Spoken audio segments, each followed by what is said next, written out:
They bound her to a monster in front of 1,000 witnesses, smiled while doing it, and called it holy. But when Liora Vance stood before the entire kingdom and spat her refusal at their feet, when she chose death over surrender, the game changed. This is the story of the woman who broke fate itself. Stay until the end to see how one defiant choice shattered an empire.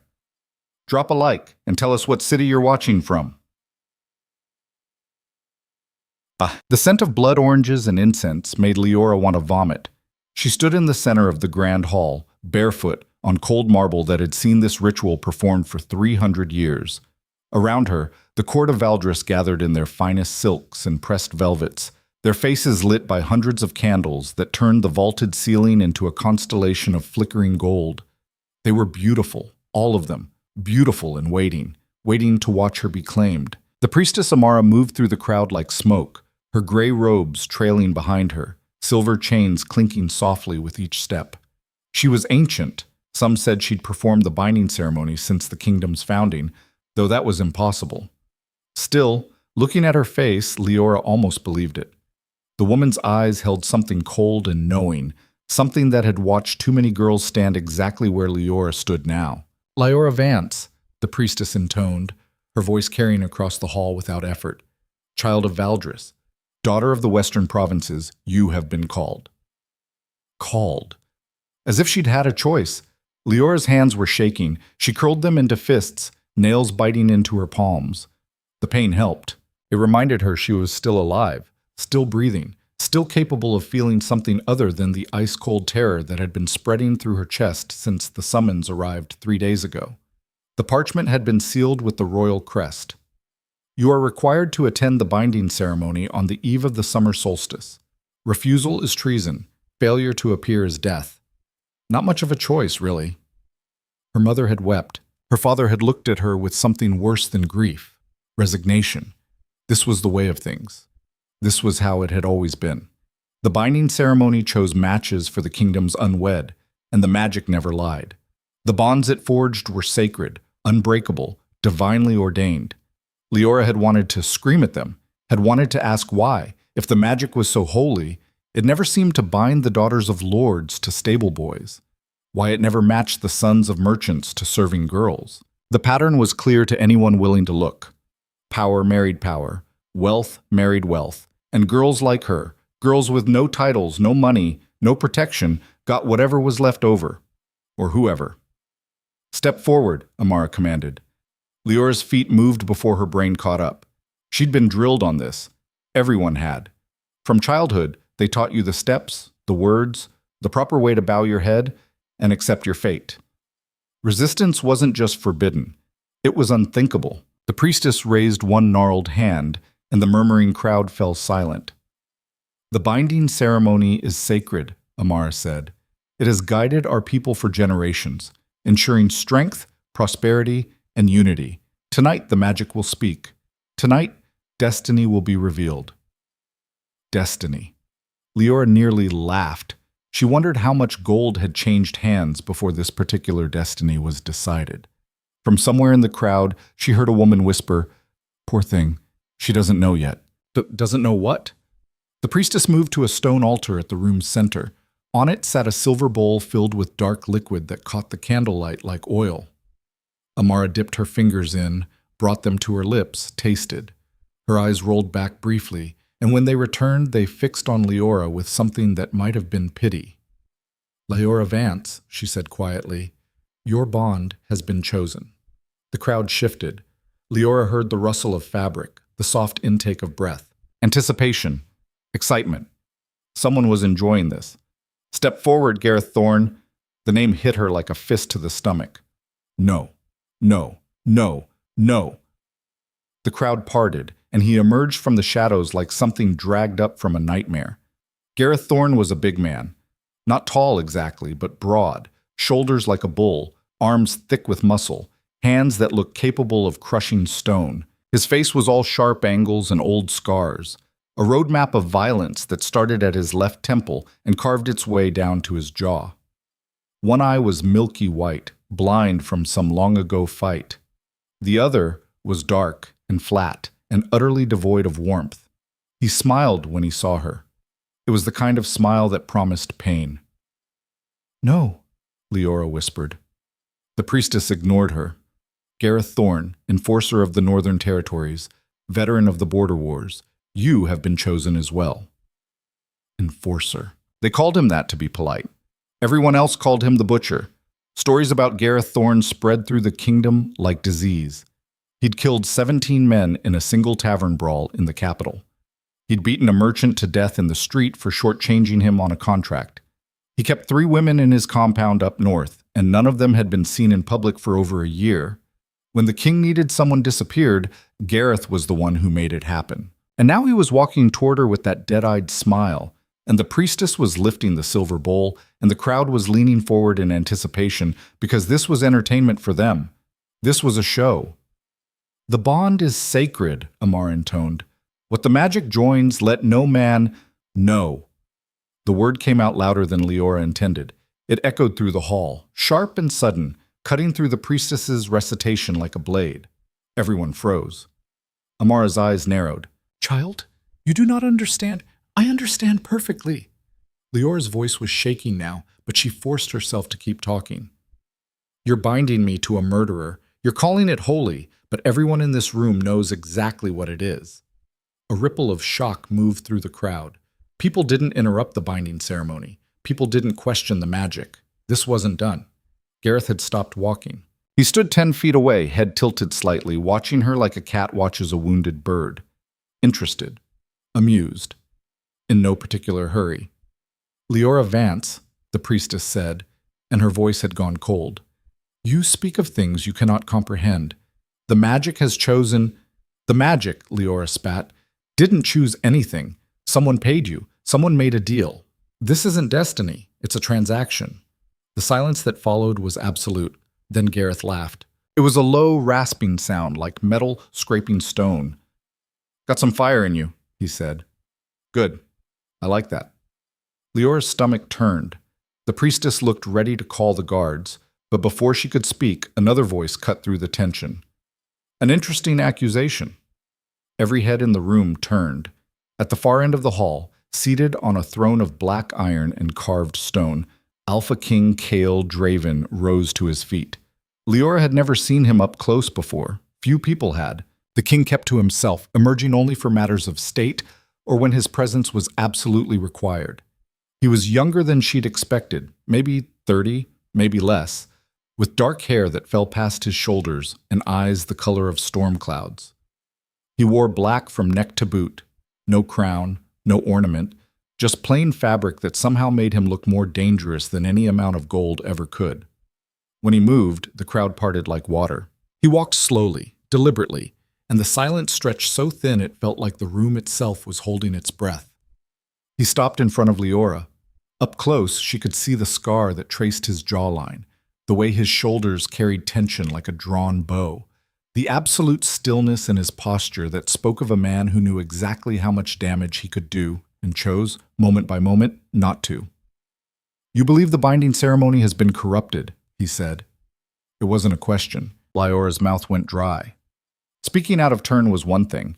Accusing the crown of complicity was treason, actual executable treason, but she'd already gone this far. "Yes," she said. Kale's expression didn't change. "Explain." Her voice cracked. She swallowed, tried again. "The ritual always favors the powerful. Every match announced in the last decade has strengthened political alliances or consolidated wealth. The magic doesn't choose randomly, it chooses conveniently. And your match?" Liora looked at Gareth, then back at the king. "My father owes money to House Thorne. A lot of money. He can't pay. This?" She gestured at the altar, the bowl, the whole sick theater of it. "This is how they collect." The crowd erupted.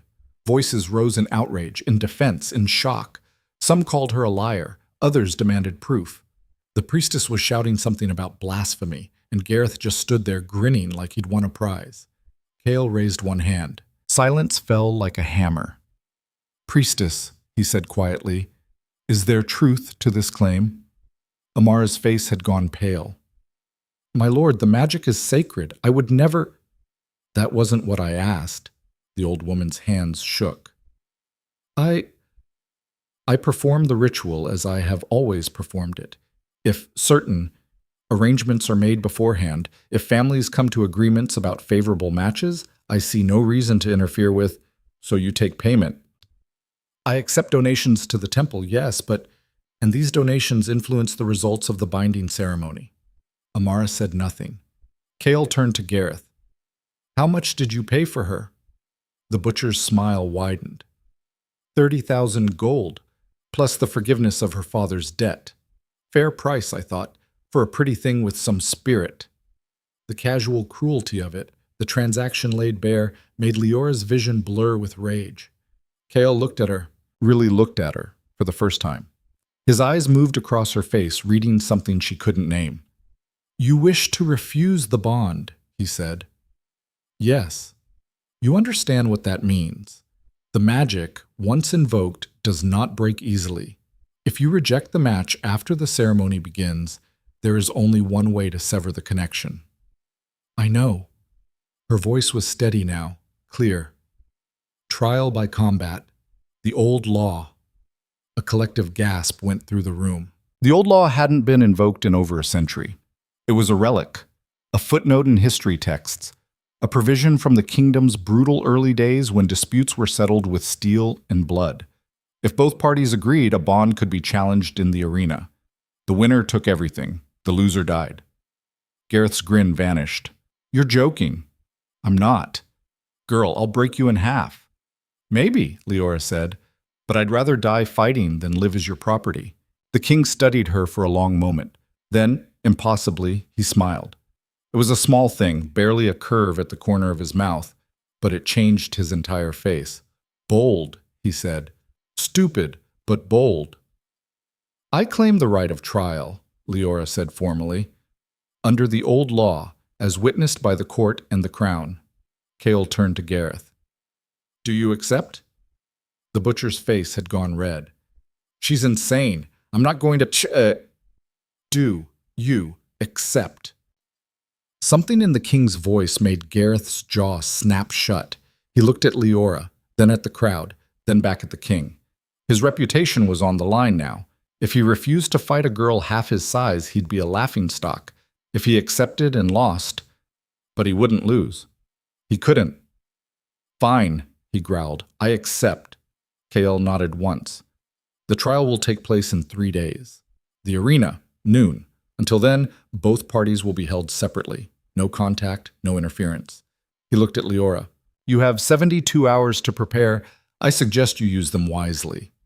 Then he turned and walked away, his boots echoing on the marble, leaving chaos in his wake. The guards came for Leora almost immediately.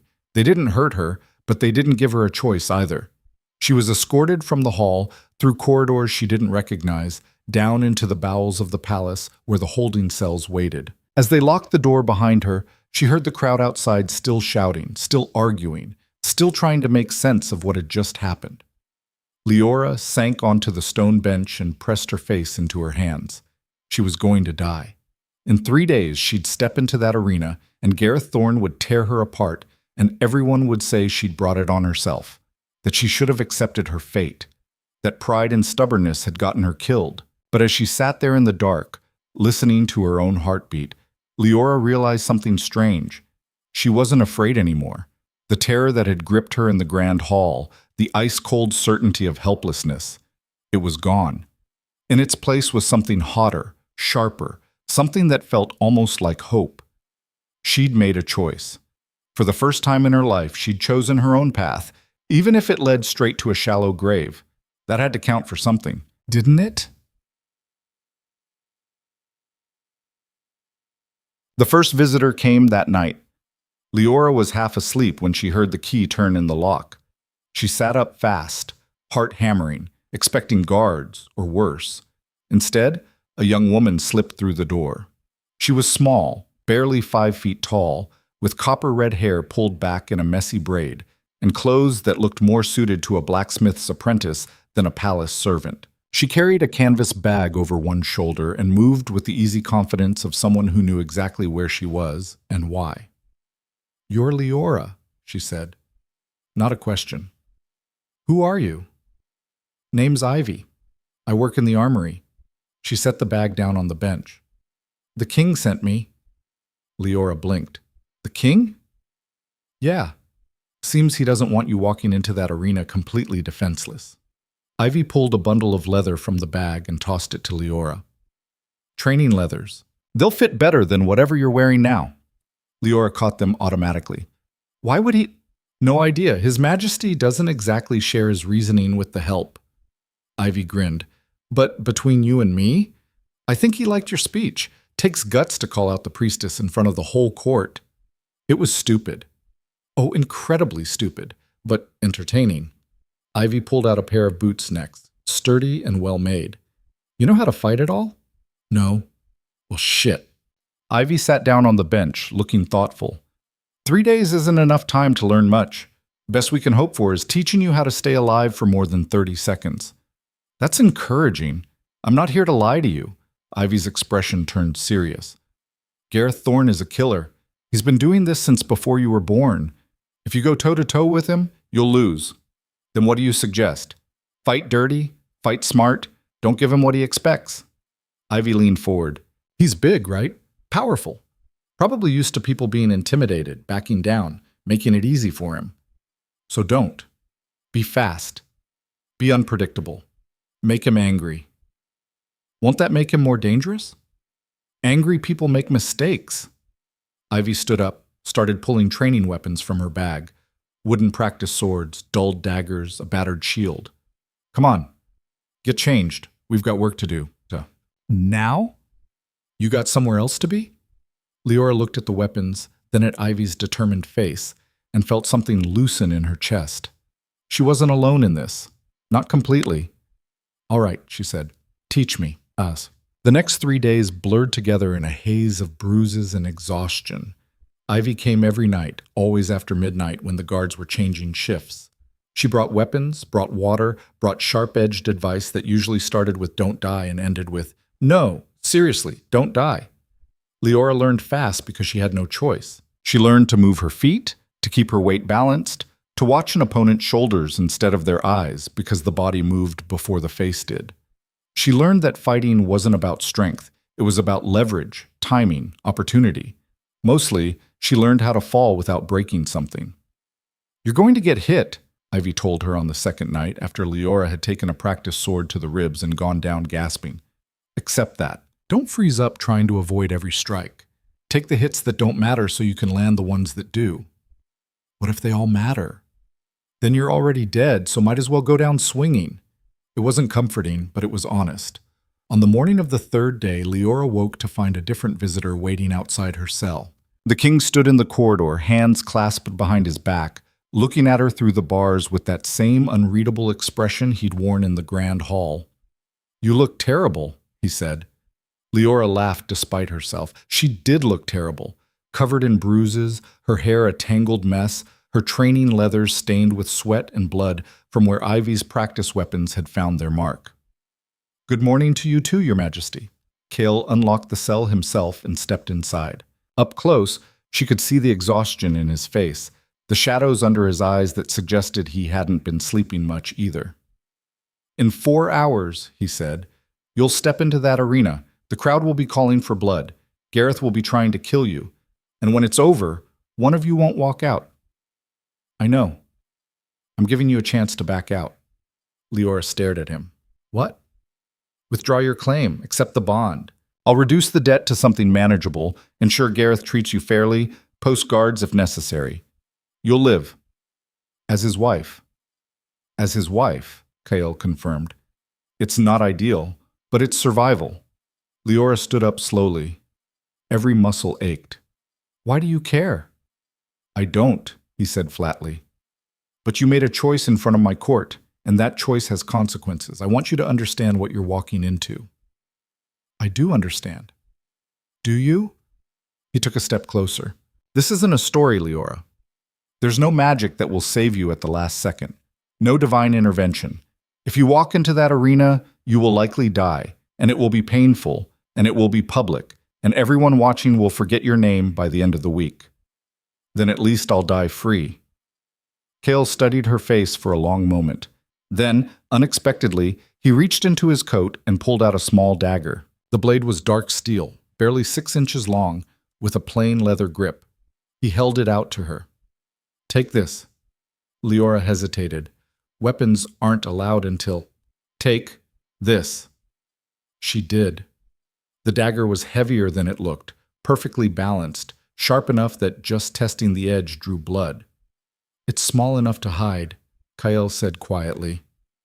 "Keep it on you. If things go wrong, and they will go wrong, use it." "I thought you didn't care." "I don't," he said again. But his eyes told a different story. "I just hate waste." He turned to leave, then paused at the door. "Liora." "Yes?" "Make me remember your name." Then he was gone, and she was alone with the dagger and the weight of what was coming. The arena was older than the palace.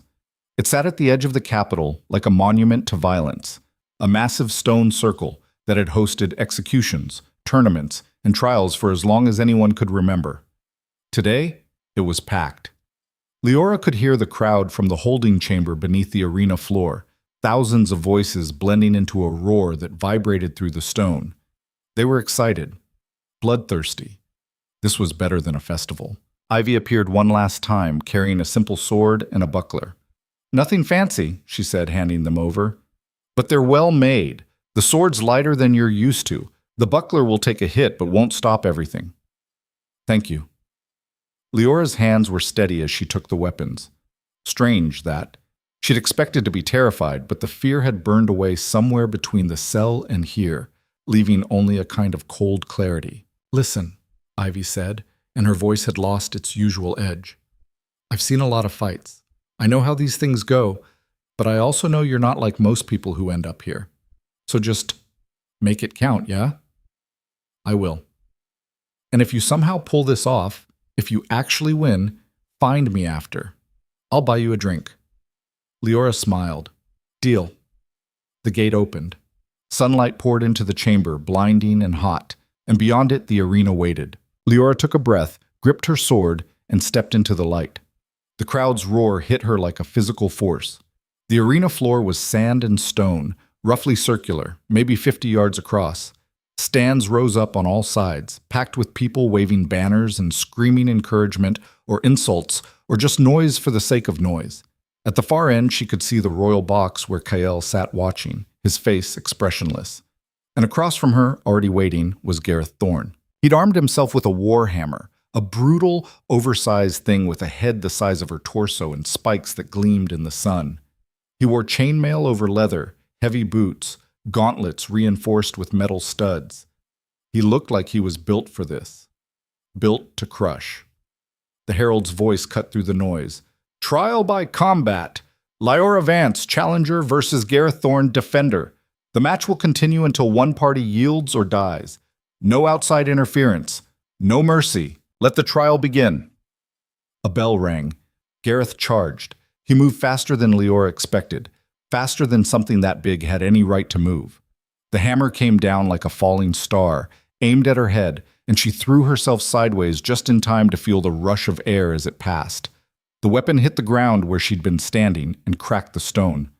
Liora rolled to her feet, heart pounding. The crowd screamed. "That all you got?" Gareth laughed. "Come on, girl, fight!" He swung again. Liora ducked under it, used her buckler to deflect the follow-up strike, felt her arm go numb from the impact. This wasn't a fight, it was a demolition. Every blow he landed would break bones. Every miss was a gift. She couldn't win by trading strikes. So she didn't try. Instead, she moved, fast, erratic, staying just out of range while Gareth swung and cursed and worked himself into a fury. The hammer was heavy. The more he swung it, the more energy he burned, the sloppier his form became. Ivy's words echoed in her head. "Make him angry." "Is that the best you've got?" Liora called, circling. 30,000 gold for a man who can't even hit a target standing still?" Gareth's face went purple. He roared and charged again, the hammer swinging in wide, reckless arcs. Liora waited until he committed to a strike, really committed, putting his full weight behind it. And then she stepped inside his guard. Close. Too close for the hammer to reach. She drove her sword at his exposed side, where the chainmail didn't quite cover the gap between armor plates. The blade bit deep. Gareth screamed. He backhanded her with the gauntlet, and Liora went flying. She hit the ground hard, tasted blood, rolled just in time to avoid being stomped into the dirt. Her sword was gone, still stuck in Gareth's side. But she had the buckler and the dagger Cale had given her. It would have to be enough. Gareth pulled the sword free and threw it aside. Blood poured from the wound, staining his armor, but he was still standing, still advancing. "You little bitch," he snarled. "I'm going to take my time with you." Liora got to her feet. Everything hurt. Her ribs were probably cracked, her left arm wasn't responding right, and her vision kept blurring at the edges. But she was still alive.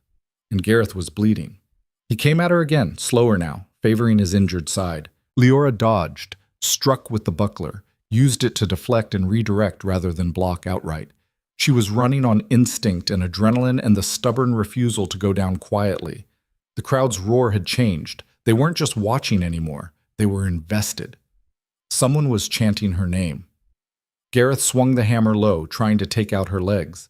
Liora jumped, barely cleared it, landed badly and stumbled. He followed up with an overhead strike that she caught on the buckler at the absolute last second. The force drove her to her knees, cracked the buckler's wood frame, sent splinters flying. She couldn't take another hit like that, so she didn't. As Gareth raised the hammer for the killing blow, Liora dropped the broken buckler and dove forward, inside his guard again, driving Kael's dagger up under the edge of his helmet and into the soft flesh of his throat. Gareth's eyes went wide. The hammer fell from his hands. He staggered back, clawing at the blade, making wet, choking sounds as blood bubbled up around the steel.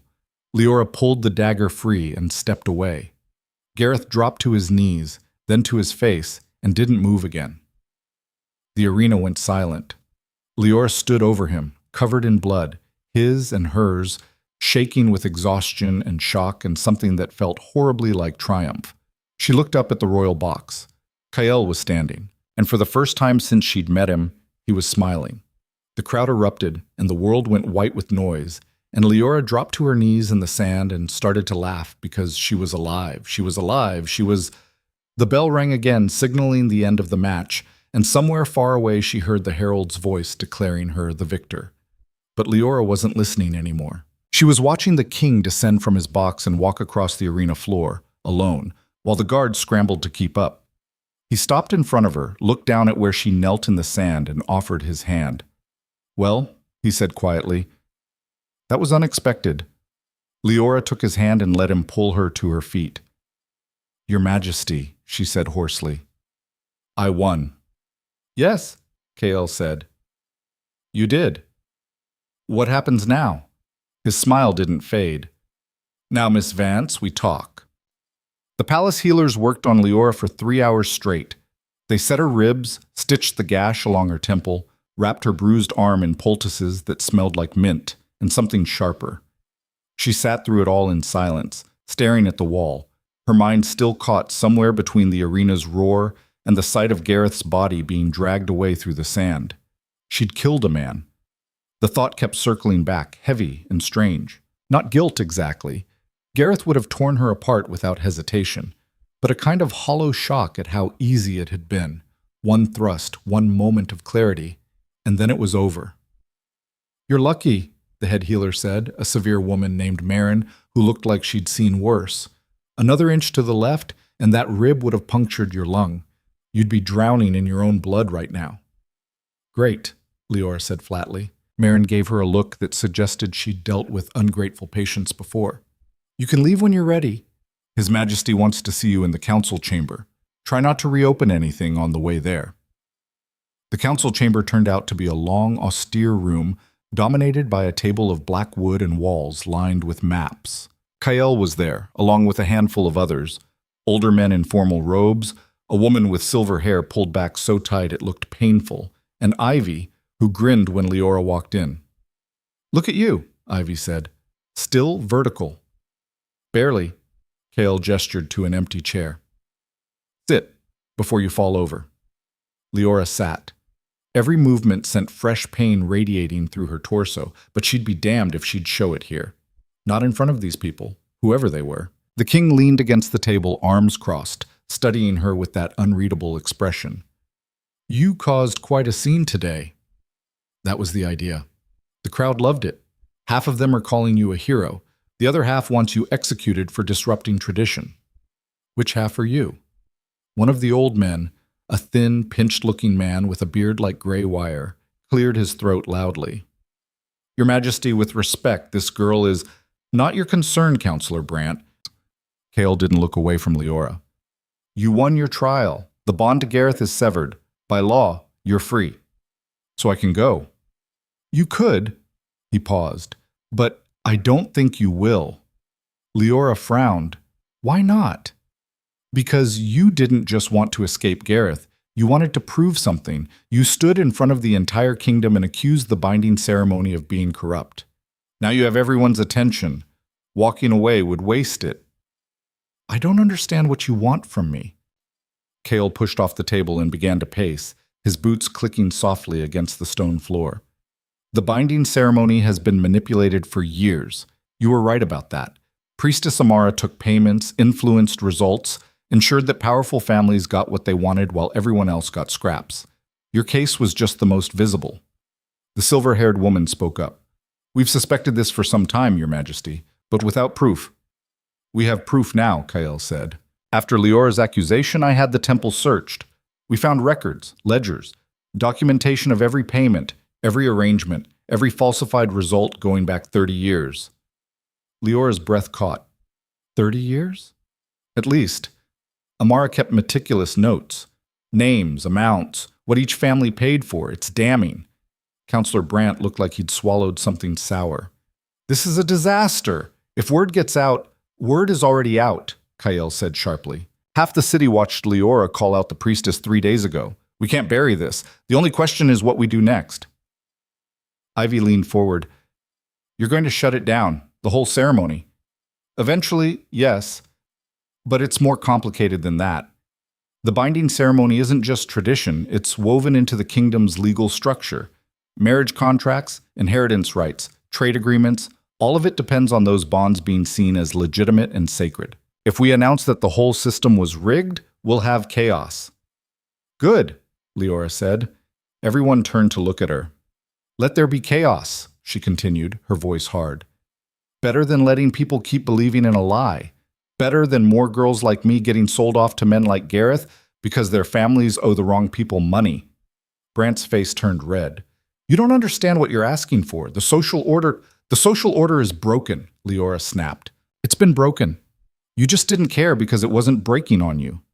"Enough," Kael said quietly, but with enough force that everyone fell silent. He looked at Liora. "You're right. The system needs to be dismantled. But if we do it wrong, people will die.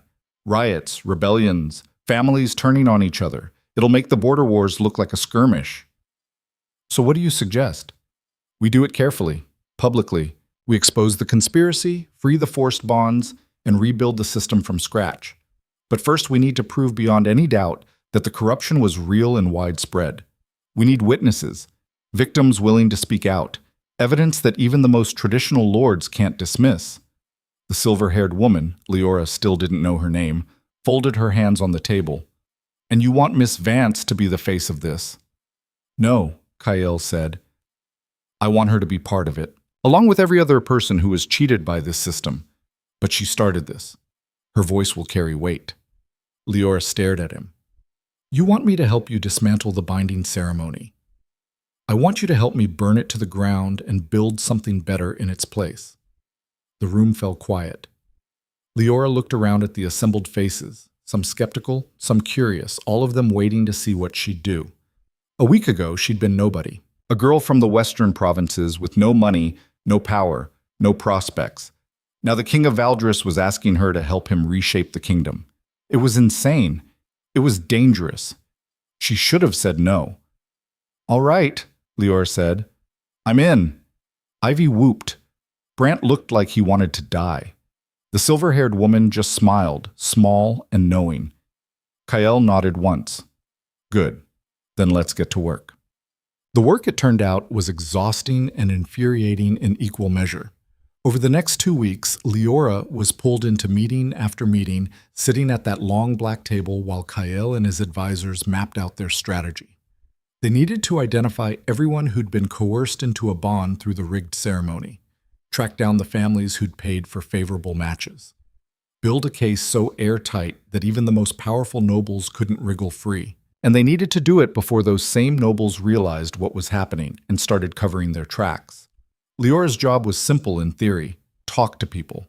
The palace had already started bringing in victims, men and women who'd been forced into marriages they didn't want, whose lives had been dictated by the whims of the wealthy. Liora was supposed to interview them, document their stories, convince them to testify publicly. In practice, it was brutal. Most of them didn't trust her. Why would they? She was operating out of the palace now, working directly with the king. To them, she looked like another tool of the system, just wearing a different face. "I'm not talking to you," said a woman named Elara on the third day. She was maybe 40, with graying hair and eyes that had gone flat from years of whatever she'd endured. "You think because you won some fight in the arena you understand what it's like? You don't." "You're right," Liora said. "I don't, but I'm trying to." "Why? So the king can look good? So he can pretend he cares about people like us?" "No, so we can stop this from happening to anyone else." Elara laughed, bitter and sharp. "You're naive. The powerful don't give up power. They just dress it up differently and call it reform." Liora didn't have a good answer to that, maybe because part of her suspected Elara was right. But she kept trying. She met a man whose bond had been arranged to settle a gambling debt. A young woman who'd been matched with someone 3 times her age because her father wanted access to trade routes. A couple who'd been forced apart because their planned marriage didn't benefit the right people. Each story was worse than the last, and each one made Liora angrier. By the end of the second week, she had documentation for 47 cases. 47 people willing to stand up and say what had been done to them. It wasn't enough. There were hundreds more who wouldn't talk, who were too afraid or too broken or too cynical. But it was a start. Kyle seemed pleased, which meant his expression went from neutral to slightly less neutral. "This is good work," he said one evening, flipping through the pages of testimony Liora had compiled. They were in his private study, a smaller, less formal room than the council chamber. Books lined the walls, and a fire crackled in the hearth despite the summer heat outside. Liora sat across from him, nursing a cup of tea that had gone cold an hour ago. "It doesn't feel like enough." "It never does." He set the papers aside and looked at her. "But it's more than we had before. You're doing what I asked." "I just keep thinking about the ones who won't talk, the ones still trapped." "We'll get to them, eventually. Eventually might be too late." Cale was quiet for a moment. Then he said, "You know you can stop whenever you want. This isn't your responsibility." "Yes, it is. I made it my responsibility when I stood up in that hall and called out the system. You could have just won your fight and walked away. No one would have blamed you. I would have blamed me." Something flickered in his expression. Surprise, maybe, or approval. It was hard to tell with him. "You're stubborn. So are you." "True." He leaned back in his chair, studying her. "Can I ask you something?" "Sure." "Why did you really invoke the trial? And don't say it was about survival. Plenty of people have survived worse than Gareth Thorne." Liora took a sip of her cold tea, buying time. The real answer was complicated, messy. She wasn't sure she'd ever put it into words before. "I was tired," she said finally, "of being told what my life was supposed to be, of watching my parents accept it because that's just how things worked, of knowing that no matter what I did, no matter how smart or capable or good I was, my future would be decided by people who didn't even know my name." She met his eyes. "I didn't want to die, but I wanted even less to live as someone's possession." Kyle nodded slowly.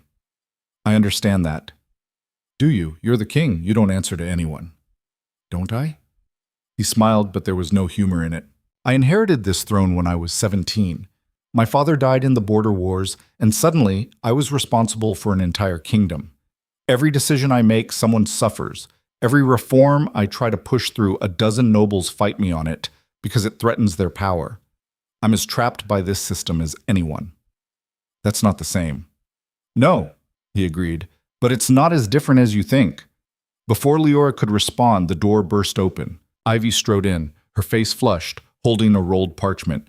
We've got a problem. Cale was on his feet instantly. What happened? Lord Marcus Halvern just filed a formal complaint with the High Council. He's demanding an investigation into your conduct, claiming you've exceeded your authority by interfering with legally binding contracts. She tossed the parchment onto the desk. He's calling for your censure, maybe even impeachment. The temperature in the room seemed to drop. Halvern, Cale said quietly. Of course, Liora frowned. Who's Lord Halvern? One of the most powerful men in the kingdom, Ivy said, controls half the trade through the northern ports. His family's been influential for generations. And he was one of the biggest beneficiaries of the rigged binding ceremony, Cale added. 3 of his sons were matched with heiresses. His daughter married into the royal family of Carinth, all of it arranged through Amara. So he knows we're coming for him, Liora said. And he's striking first. Cale picked up the parchment, scanned it. His jaw tightened. He's not just going after me. He's going after you too, Liora. Me? He's claiming you fabricated evidence, that your accusations against the ceremony were motivated by personal vendetta, and that you've manipulated me into pursuing a politically motivated witch hunt. Liora felt the blood drain from her face. That's insane. We have proof. Proof he'll claim was forged or obtained illegally, and enough of the council will believe him because it's convenient. Cale crumpled the parchment in his fist. He's good at this. Better than me. Ivy looked between them. So what do we do? Cale was silent for a long moment, staring into the fire. When he spoke, his voice was cold and decided. We move up the timeline. We go public with what we have now, before Halvern can poison the well any further. We're not ready, Ivy protested. We need more testimony, more evidence. We'll never be ready enough. If we wait, Halvern will dismantle everything we've built. He'll discredit the witnesses, bribe the council, bury the ledgers. This is our only chance. Your Majesty, arrange an assembly, tomorrow, in the Grand Plaza. I want every citizen who can make it there to attend. He looked at Liora. Can you speak in front of a crowd? Her heart was hammering. How big a crowd? Thousands. I spoke in front of the court. This will be bigger, louder, more hostile. Halvern's people will be there, trying to shout you down, discredit you, maybe worse. Liora thought about Ilara's flat, cynical eyes, about the 47 people who'd trusted her enough to tell their stories, about every other person still trapped in bonds they never chose. Yes, she said, I can do it. Cale nodded. Then we do this tomorrow. Word spread fast. By sunrise, half the city knew that the king had called an emergency assembly. Rumors flew through the streets like wildfire.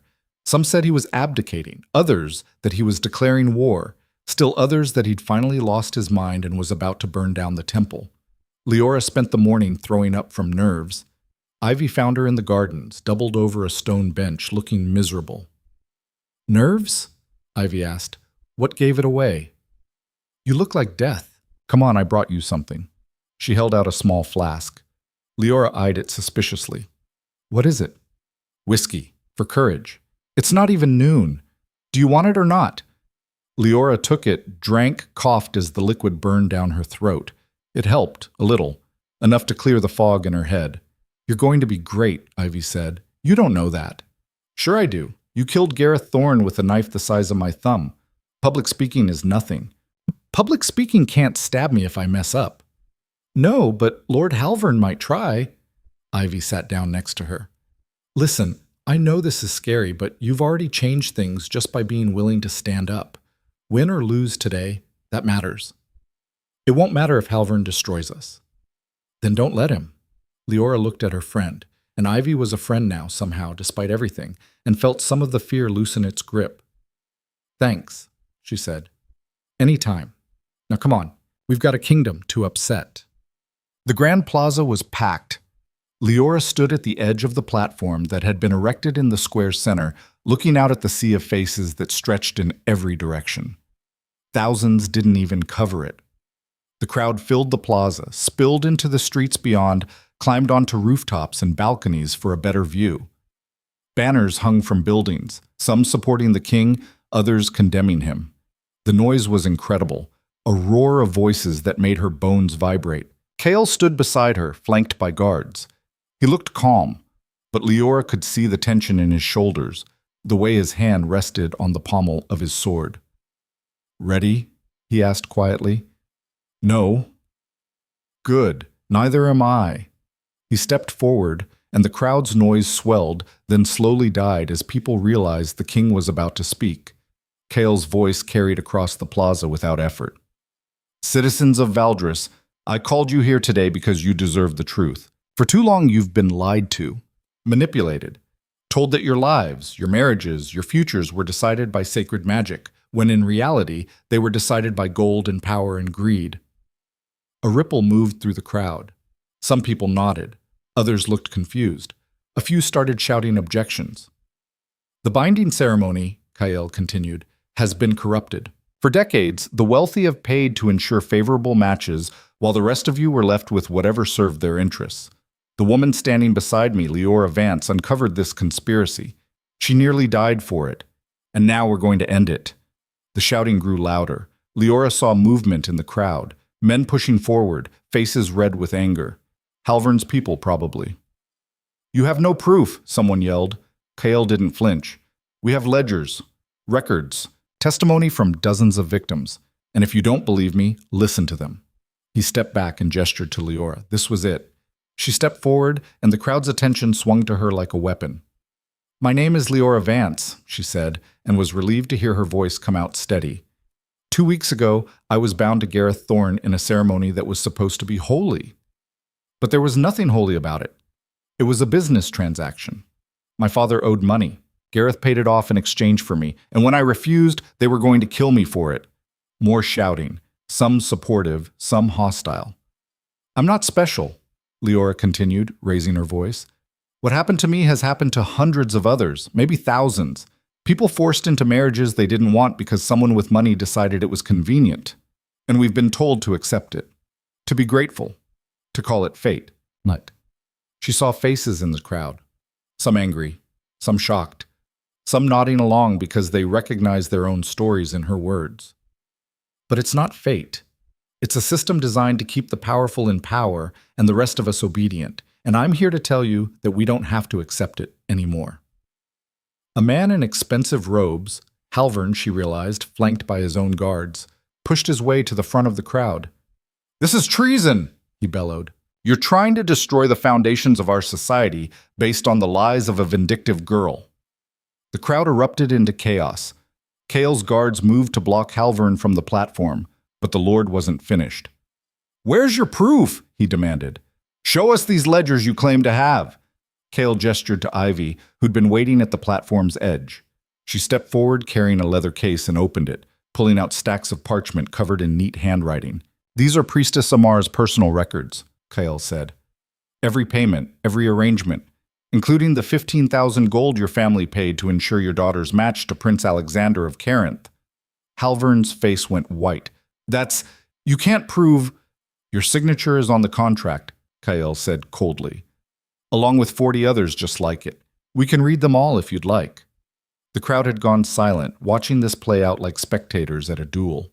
Halvern's expression twisted into something ugly. "You're making a mistake, boy. You think you can dismantle centuries of tradition without consequences? You're inviting chaos. I'm inviting justice," Kael shot back. "There's a difference. You'll destroy us all." And then, before anyone could react, Halvern pulled a dagger from his robes and lunged at the platform. Kael moved fast, but not fast enough. The blade was aimed at Liora, who'd been standing at the platform's edge, exposed and undefended. Time seemed to stretch. Liora saw the dagger coming, saw Halvern's twisted face, saw Kael reaching for his sword.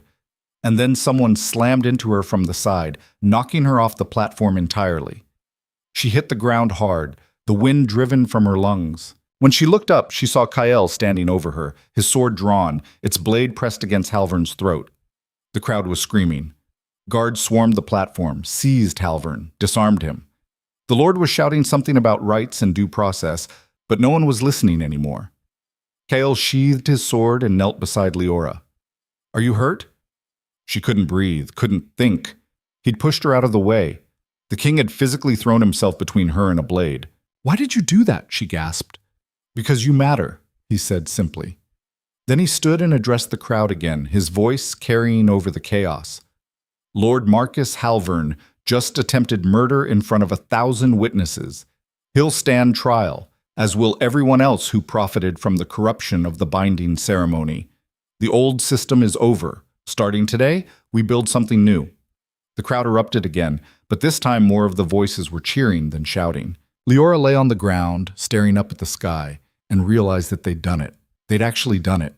The chains were starting to break. The chains were starting to break, but they didn't go quietly. Halvern's arrest should have been the beginning of the end. Instead, it was gasoline on a fire that had been smoldering for weeks. Within days, 3 more noble houses filed formal complaints against the crown. 2 prominent merchants closed their shops in protest. A riot broke out in the Eastern Quarter when someone spread a rumor that the king planned to dissolve all existing marriages, not just the forced bonds. Liora watched it unfold from the palace, feeling increasingly like she'd kicked over a hornet's nest and was now standing in the middle of the swarm. "They're calling you a homewrecker," Ivy said, tossing a crumpled broadsheet onto the table. The headline read, "King's Mistress Destroys Sacred Traditions." Liora stared at it. "I'm not his mistress." "I know that, you know that, but facts don't sell papers." Ivy poured herself a drink from the decanter on the sideboard. "They need someone to blame, and you're convenient. How bad is it?" "Bad enough that KL's assigned you a permanent guard detail. 2 men, rotating shifts. They start tomorrow." "That's excessive." "Someone threw a rock through your window last night, while you were sleeping." Liora had woken to shattered glass and a note tied to the rock that said, "Whore." She'd swept it up and tried to forget about it, but apparently word had spread. "I can take care of myself," she said. "Sure you can. Just like you took care of Gareth." Ivy's expression softened. "Look, I get it. You don't want to be locked up like some delicate thing that needs protecting. But people are angry, and angry people do stupid things. Let the guards do their job." Before Liora could argue, the door opened and Kael walked in, followed by the silver-haired woman Liora had finally learned was named Counselor Iris Thane. The king looked exhausted, dark circles under his eyes, his jaw tight with tension. "We have a problem," he said without preamble. "Another one?" Liora asked. "The temple's been ransacked." That stopped her cold. "What?" Iris moved to the table, spreading out a map of the city. "Someone broke in last night, destroyed half the records room, set fire to the rest. Amara's ledgers, the originals, are gone." Liora felt her stomach drop. "All of them?" "Everything we hadn't already moved to secure storage, which was most of it." Kale dragged a hand through his hair. "We have copies, but copies can be disputed. The originals were proof. Now they're ash." "Who did it?" "We don't know. The temple guards claim they saw nothing, heard nothing. Either they're lying or someone very skilled got past them." Ivy set down her glass. "Halvern?" "He's been in custody since the plaza. Could be his people acting on his orders, could be someone else entirely. Half the noble houses in Valdris have reason to want those records destroyed." Liora looked at the map, at the network of streets and alleys surrounding the temple complex. "What about Amara? Could she have—" "Amara's dead." The words landed like a physical blow. Kael's expression was grim. "They found her this morning in her chambers. Throat cut. Whoever killed her made it look like suicide at first, but the angle's wrong. She was murdered. So they destroyed the evidence and silenced the witness." Iris folded her arms. "We're being systematically dismantled." "Can't we use the copies?" Liora asked. "You said we had copies." "We can try, but without the originals to verify against, any halfway competent lawyer will argue they're forgeries. And the testimonies we've collected—" Kael shook his head. "People are scared. Half of them have already recanted. The other half won't speak publicly now that Amara's dead. They think they're next." Liora's hands curled into fists. "So what do we do?" "We keep fighting," Kael said, but even he didn't sound convinced. "We find new evidence, new witnesses." "There isn't time," Iris interrupted. "The High Council meets in 4 days to vote on Halvern's complaint. If we can't present compelling evidence by then, they'll rule in his favor. You'll be censured, possibly removed from power, and this whole effort will die. Then we have 4 days. To do what? We've exhausted every lead. The temple's destroyed, our key witness is dead, and the testimonies are falling apart. We need something new, something they can't dispute or destroy. The room fell silent. Liora stared at the map, her mind racing. There had to be something, some thread they hadn't pulled yet, The northern compounds, she said suddenly. Everyone looked at her. What about them? Kael asked. Gareth had a compound up north. You said he kept women there. If he was paying for matches through the ceremony, maybe he kept records, proof of payments, contracts, something. Iris frowned. That's speculation. It's a lead, which is more than we have now. Kael was watching her with that intense, calculating expression. The Northern Territories are 3 days' ride from here. We don't have time. I'll go, Liora said. Tonight. I can be there and back before the council meets. Alone? If I have to. That's insane, Ivy said. The North is hostile territory. Gareth had allies up there, people who won't appreciate you poking around his property. So I'll be careful. Kael stepped closer. Liora, if you're caught, if Gareth's people find you, they'll kill you. Or worse. They're going to kill me anyway if we lose this fight. At least this way I'm doing something. I can send soldiers with you. Soldiers will be noticed. One person traveling fast and light has a better chance of getting in and out undetected. She's right, Iris said quietly. A small party could move faster, draw less attention, but she shouldn't go alone. Ivy raised her hand. I'll go. Absolutely not, Kael said. Why? I know the territory, grew up in those borderlands before I came to the capital. I know the roads, the safe houses, who to avoid, and I'm decent in a fight. You work in the armory. Yeah, where I've handled every weapon you own and sparred with half your guard. I can handle myself. Kael looked like he wanted to argue, but Iris spoke first. It's a good plan, Your Majesty. 2 people, fast horses, minimal supplies. If they leave tonight, they can reach the compound by tomorrow night, search it the next morning, and be back with a day to spare. If they find anything, Kael said. If we don't try, we've already lost. He was quiet for a long moment, jaw working. Then he looked at Liora. If I order you not to go, will you listen? No. That's what I thought. He turned to Ivy. Keep her alive. I'll do my best. That's not reassuring. Wasn't meant to be. They left 2 hours before dawn, when the city was still dark and quiet. Kael walked them to the stables himself, carrying supplies, food, water, coin, and a pair of short swords that Ivy strapped across her back with practiced ease. You'll need to avoid the main roads, he said, handing Liora a folded map. There are checkpoints, patrols. If anyone asks, you're merchants traveling to the border towns. We know, Ivy said. We went over this. I'm saying it again. He looked at Liora. If it gets too dangerous, turn back. The evidence isn't worth your life. Yes, it is, Liora said. If we don't find something, everything we've done, everyone who trusted us, it all falls apart. I'm not letting that happen. Kael reached into his coat and pulled out a small leather pouch. Take this. Liora opened it. Inside was a ring, simple gold band with the royal seal carved into the metal. That's my personal seal. If you get into trouble, show it. Most people in the North still respect the crown, even if they didn't like Gareth. It might buy you time. She stared at the ring, feeling the weight of what he was trusting her with. Thank you. Don't thank me yet. Just come back. There was something in his voice, something raw and unguarded, that made her look up. He was watching her with an intensity that made her chest tighten. I will, she said. Then they mounted up and rode out through the city gates as the first light of dawn broke over the horizon. The ride north was brutal. They pushed the horses hard, stopping only when absolutely necessary to rest and water them. The countryside rolled past in a blur of fields and forest, small villages that watched them pass with suspicious eyes. Ivy kept them off the main roads, navigating by memory through back trails and forgotten paths. By the time they stopped for the night, Leora's thighs were screaming, and her back felt like it had been beaten with hammers. You're doing good, Ivy said, building a small fire in a clearing off the road. Most people would have fallen off by now. I feel like I'm dying. That's normal. First long ride's always hell. She passed over a water skin. We'll reach the compound tomorrow afternoon if we keep this pace.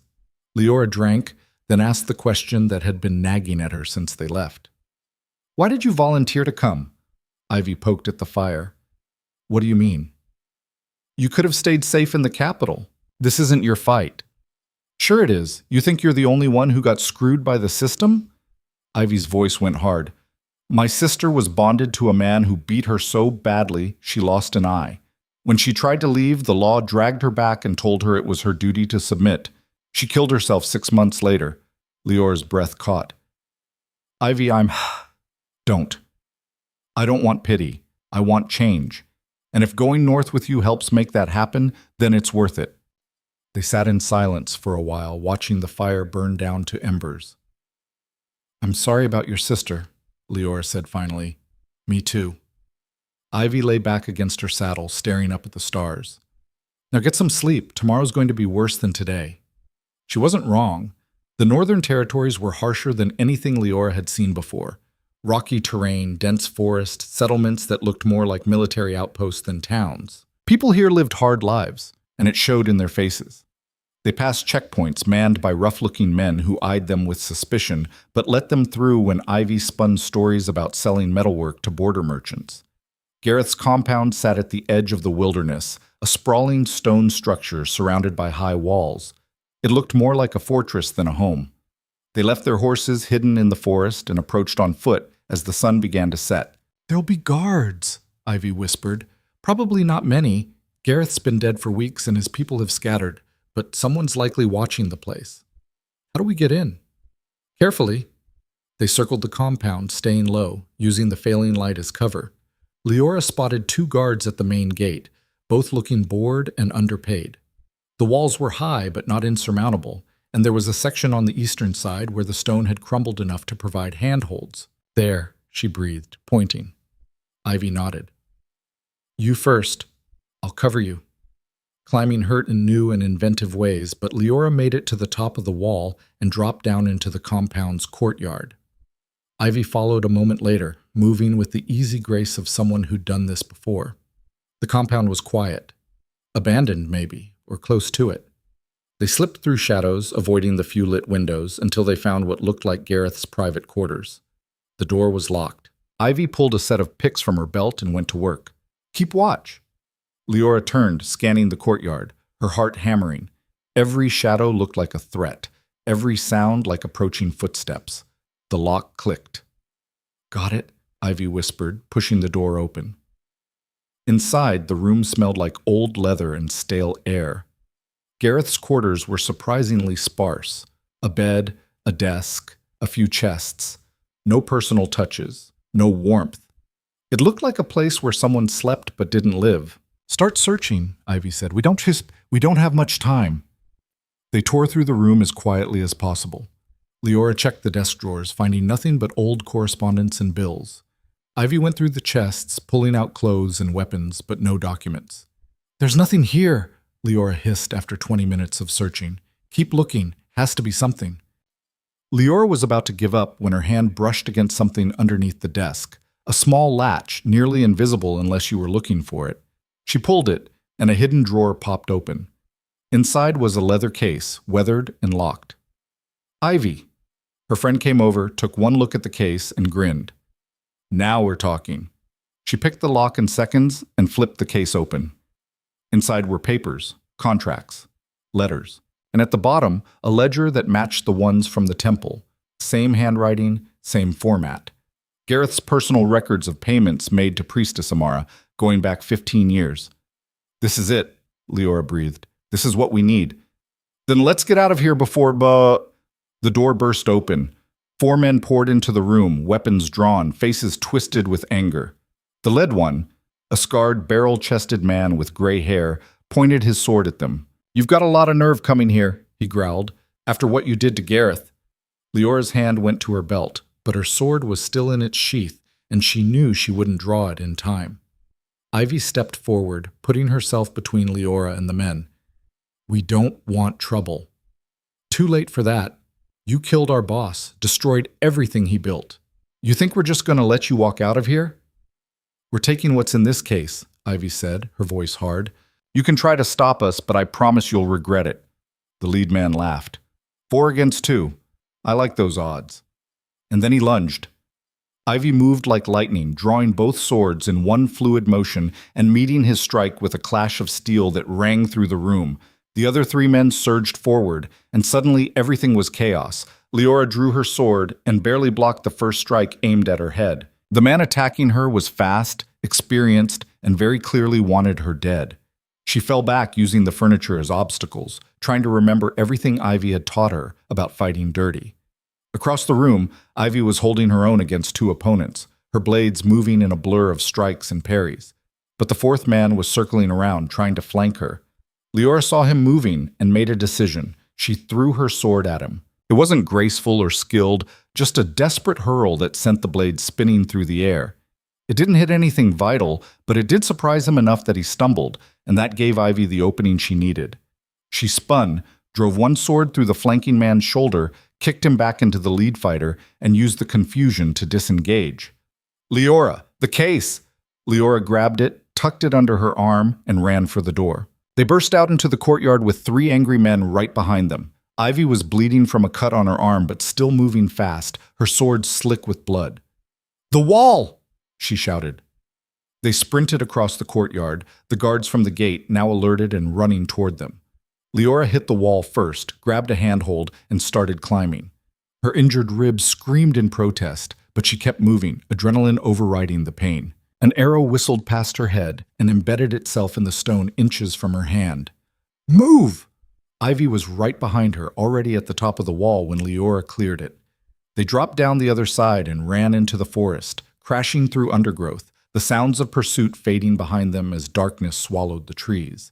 They didn't stop running until they reached the horses. That, Ivy gasped, doubled over and trying to catch her breath, was too close. Liora clutched the leather case to her chest, her whole body shaking. "We got it." "Yeah, now let's get the hell out of here before they organize a proper search party." They mounted up and rode through the night, pushing the horses to their limits, not stopping until they were miles away and dawn was breaking over the horizon. Only then did Liora let herself believe they might actually make it back alive. They reached the capital late on the 3rd day, exhausted and filthy, but alive. The city was darker than when they'd left. Tensions had escalated, and the streets felt hostile in a way they hadn't before. Kael was waiting in his study when they arrived, pacing like a caged animal. He turned when they entered, and the relief on his face was so stark it almost hurt to see. "You're late," he said. "We ran into complications," Ivy said, collapsing into a chair. "Gareth's people didn't appreciate us ransacking the place. Are you hurt?" "Nothing that won't heal." He looked at Liora.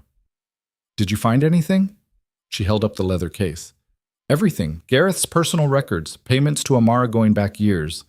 It's all here." Kael took the case, opened it, scanned the contents. His expression went from hopeful to stunned to something that looked almost like joy.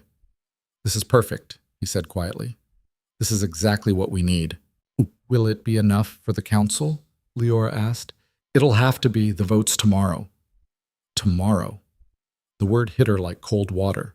They'd spent days getting this evidence, and now they had less than 24 hours to prepare. "What do we do?" she asked. Kael set the case down and looked at her with those storm-gray eyes. "We finish this." The High Council met in a chamber even larger than the Grand Hall, with walls lined in dark wood and a ceiling painted with the kingdom's history. 12 counselors sat in a semicircle facing the throne, and behind them, the gallery was packed with nobles, merchants, officials, and anyone else with enough influence to secure a seat. Liora stood at the base of the throne's dais, flanked by Ivy and Counselor Iris Thane. Across from her, Lord Halvern sat in chains, his expression smug despite his circumstances. The head counselor, an ancient man named Bertrand who looked like he'd been old when the kingdom was founded, cleared his throat. "We are gathered to address the formal complaint filed by Lord Marcus Halvern against His Majesty King Kael Draven. The charges are overreach of authority, illegal seizure of private property, and conspiracy to undermine the sacred traditions of Valdris. Lord Halvern, present your case." Halvern stood, chains clinking. "Your Honors, This is a travesty of justice. The king has allowed himself to be manipulated by a vengeful girl with a personal grudge. He has destroyed priceless historical records, imprisoned respected members of society, and attempted to dismantle an institution that has served this kingdom for centuries, all without proper evidence or due process. We have evidence, Kale said coldly from his throne. Copies, Halvern sneered, easily forged. The originals, conveniently, were destroyed, and your star witness is dead. All you have are the questionable testimonies of malcontents and the word of this. He gestured at Liora with contempt. This nobody from the provinces. Leora's hands clenched into fists. Kyle rose from his throne and descended the steps with deliberate calm. You claim we have no evidence. Allow me to correct that. He gestured, and Iris brought forward the leather case. These are the personal records of Gareth Thorne, including a complete ledger of payments made to Priestess Amara over 15 years. Each entry details the amount paid, the match arranged, and the signature of both parties. Your signature, Lord Halvern, appears 17 times. The gallery erupted into shocked whispers. Halvern's smugness faltered. Where did you get that? Does it matter? Those records are private property. You had no right. I had every right, Kyle said, his voice cutting through the noise like a blade. Because this isn't about property, it's about justice. And these records prove beyond any doubt that the binding ceremony has been systematically corrupted for decades. Counselor Bertrand leaned forward. May I examine the documents? Kyle handed over the case. The old man spent several minutes reviewing the contents, his expression growing graver with each page. Finally, he looked up. These appear authentic, he said. They can be verified, Iris added. Cross-referenced with temple records, financial transactions, marriage contracts. Everything in that case can be independently confirmed. Halvern was turning red. This is a conspiracy. You fabricated... Enough. Bertrand's voice, though quiet, carried absolute authority. Lord Halvern, the evidence against you is damning. Not only did you participate in the corruption of the binding ceremony, but you attempted murder in front of 1,000 witnesses.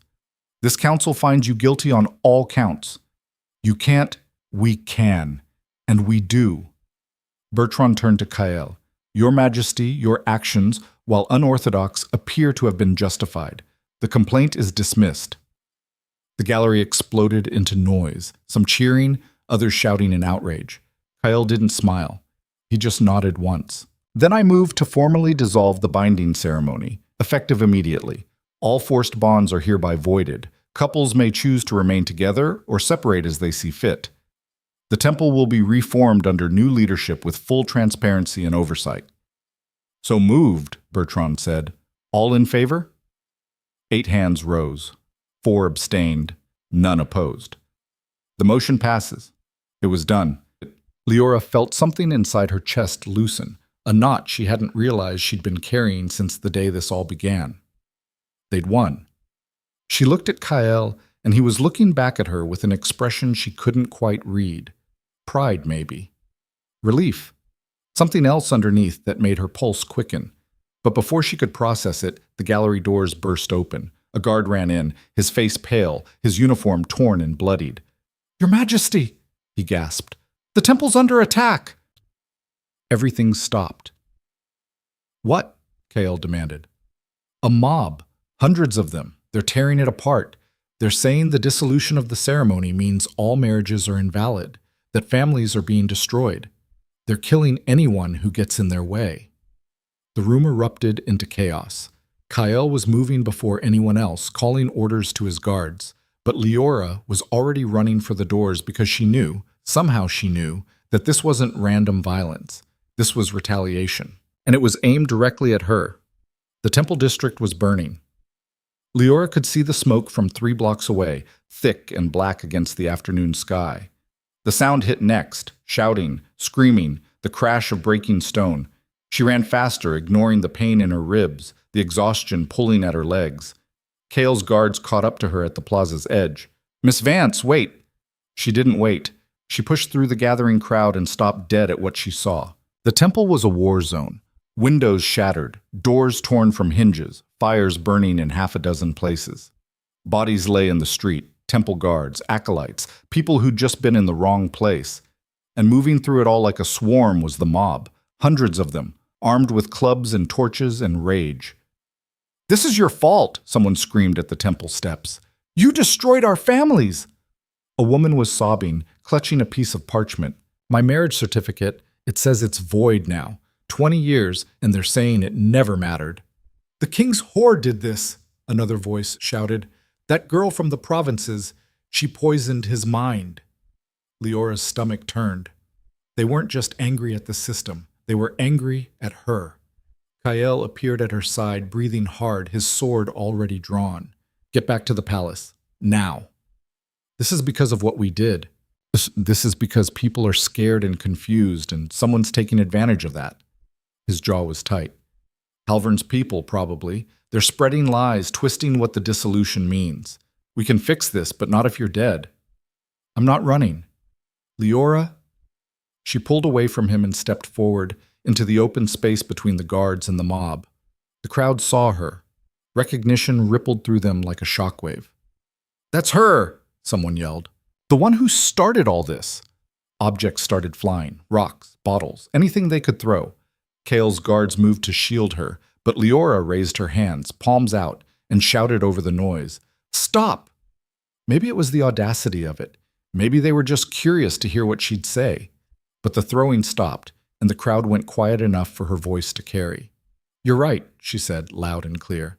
"This is because of me. I'm the one who challenged the binding ceremony. I'm the one who exposed the corruption. And I'm the one standing here telling you that you've been lied to." "You destroyed the temple," a man shouted. "No, I didn't. I destroyed the lie that was using the temple to rob you. The ceremony wasn't sacred. It was a business. The wealthy paid to get what they wanted, and the rest of you got whatever served their interests. Your marriages, your bonds, they were real, but they weren't chosen by magic. They were chosen by whoever had the most gold. You're lying. I have proof. Records from Priestess Amara herself, showing every payment, every arranged match. I can show you. All of you." The crowd shifted, uncertain now. A woman pushed forward, the one who'd been clutching the parchment. "What about my marriage?" "They're saying it's void." "It's not void," Liora said. "The dissolution only applies to forced bonds. If you and your husband chose each other, if you want to stay together, nothing's changed. The only difference is that now it's your choice. Not the temple's. Not some noble's. Yours." "How do we know that?" "Because I'll make sure of it." Liora looked at Kael.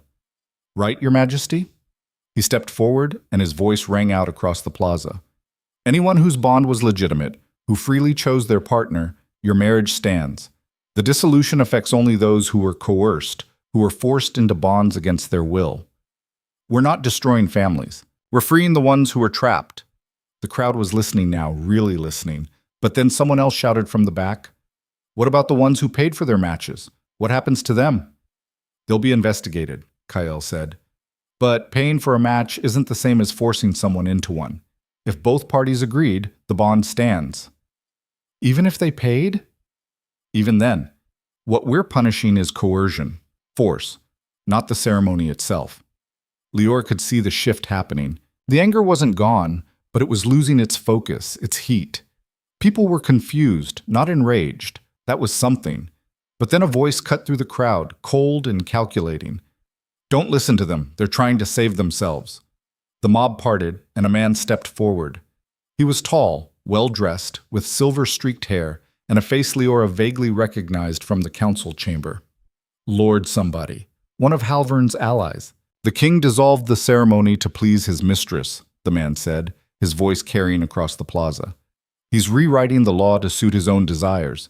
Today it's the binding ceremony. Tomorrow it'll be your property rights, your trade agreements, your titles. He's a tyrant, and she's his excuse." "That's not true," Liora said. "Isn't it? You show up at court, seduce the king, and suddenly he's dismantling centuries of tradition. You think that's coincidence?"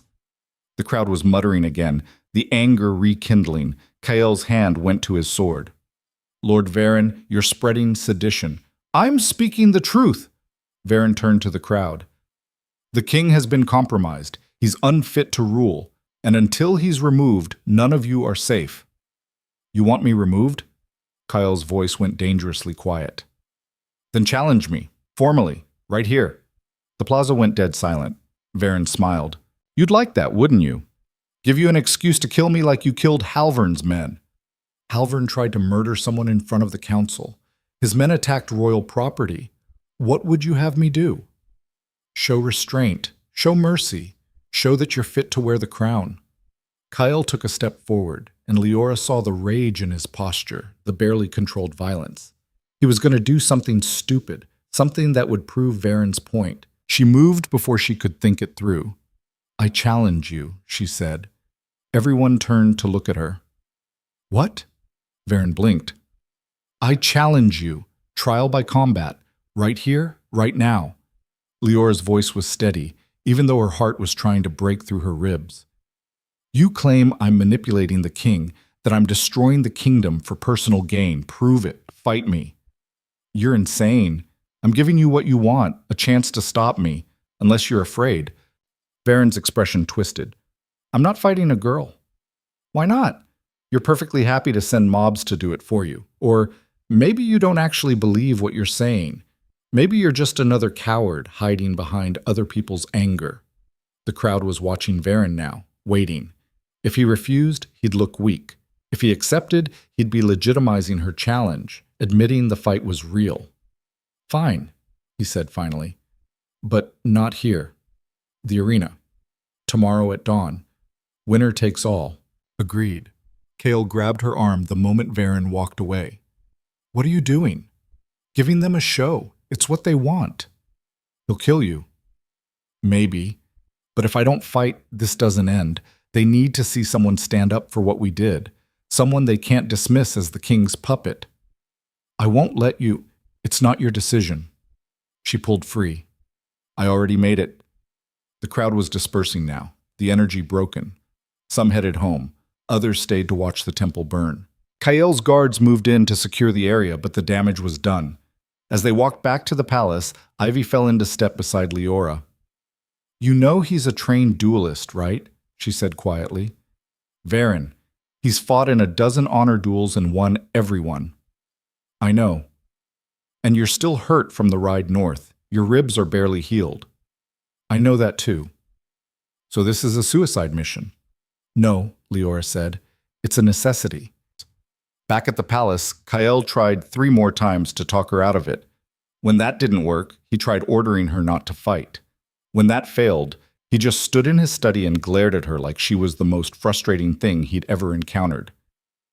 You're impossible, he said finally. So are you. I'm the king. It's expected. Well, I'm the girl who killed Gareth Thorne. Also expected. He dragged a hand through his hair, looking more exhausted than she'd ever seen him. Why are you doing this? Because someone has to, and right now that someone is me. What if you lose? Then at least I went down fighting, which is all I've ever wanted. Kael crossed the room in 3 strides and grabbed her shoulders. Not roughly, but firmly enough that she had to look at him. I don't want you to go down at all, he said, his voice raw. I want you alive. I want you safe. He stopped, jaw working. I want you to understand that you matter, not just to the cause, to me. Leora's breath caught. Your Majesty. Kael, just Kael.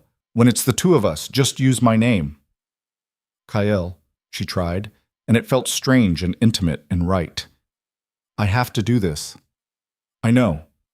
He let her go, stepped back. But I don't have to like it. You could always fight him yourself. And prove Varen right? That I'm a tyrant who solves problems with violence? No. If this is going to work, it has to be you. He turned away, staring at the fire. But I'm not letting you walk in there unprepared. What do you mean? He looked back at her, and there was something fierce in his expression. You have until dawn. I'm going to make sure you're ready. The training started immediately. Kael dragged her down to the palace's private training yard, a space reserved for the royal family, and put a practice sword in her hand. Show me what you can do, he said. She ran through the basic forms Ivy had taught her, feeling self-conscious under his scrutiny. When she finished, he shook his head. That won't be enough. Varen fights with precision and speed. He'll take you apart if you try to match him technique for technique. Then what do I do? What you did with Gareth. Fight dirty. Fight unexpected. Make him react to you instead of the other way around. They drilled for hours. Kyle was merciless, attacking from every angle, forcing her to adapt, to think, to stop relying on form, and start trusting instinct. He showed her how to read an opponent's weight shift, how to bait them into overcommitting, how to turn their strength against them. Varen's proud, he said, circling her.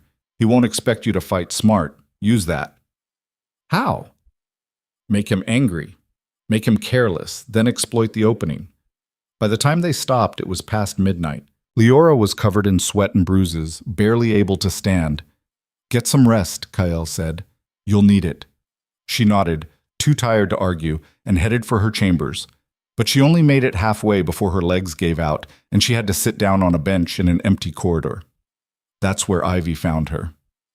You look like hell, Ivy said, sitting down beside her. Feel like it too. Kyle worked you hard. He's trying to keep me alive. Yeah, well, so am I. Ivy held out a small vial. Drink this. What is it? Something to help you sleep without nightmares. You need rest, not anxiety. Liora took it, grateful. Thank you for everything. Don't thank me yet. Save it for after you win. What if I don't? Ivy's expression went serious. Then I'll make sure everyone remembers what you fought for. But you're not going to lose. You're too stubborn. Despite everything, Liora smiled. That's not much of a strategy. It's gotten you this far. Dawn came too fast. Liora woke to someone shaking her shoulder, a servant with clothes for the arena. Simple leather and linen, no armor. The rules of honor duels forbade it. She dressed mechanically, her body moving while her mind stayed numb. This was real. This was happening. In less than an hour, she'd be fighting for her life again. The walk to the arena felt both endless and too short. The streets were packed with people, all heading the same direction. Word had spread overnight, and now it seemed like half the city had turned out to watch. Inside the arena, the sand had been swept clean of blood and debris from her last fight. The morning sun cast long shadows across the ground. Varen was already there, dressed in fine fighting leathers, a rapier at his hip. He looked relaxed, confident.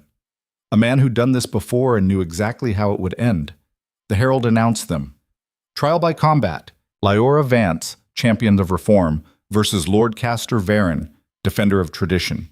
To first blood or yield. Let the trial begin. The bell rang. Varen drew his rapier with a flourish. Last chance to surrender, girl. I'll make it quick. Liora drew her sword. Come and try. He came fast, impossibly fast, the rapier a silver blur. Liora barely got her blade up in time to deflect the first strike. The second came immediately after, and the third each one precise and calculated. She fell back, defending desperately, remembering what Kyle had taught her about reading weight shifts. Varen was skilled, but he was also predictable. Every attack followed a pattern, a rhythm. Find the rhythm, disrupt it. When he lunged next, Liora didn't block. She sidestepped, let the blade pass inches from her ribs, and slammed her shoulder into his chest. Varen staggered, surprised. The crowd roared. Cute trick, he said, recovering. Won't work twice. He was right. The next exchange was more cautious, both of them circling, looking for openings. Varen's rapier was faster than her sword, but her blade was heavier. If she could land a solid hit, it would do more damage. She just had to land it. You know what happens when you lose? Varen said conversationally, still circling. The reforms die.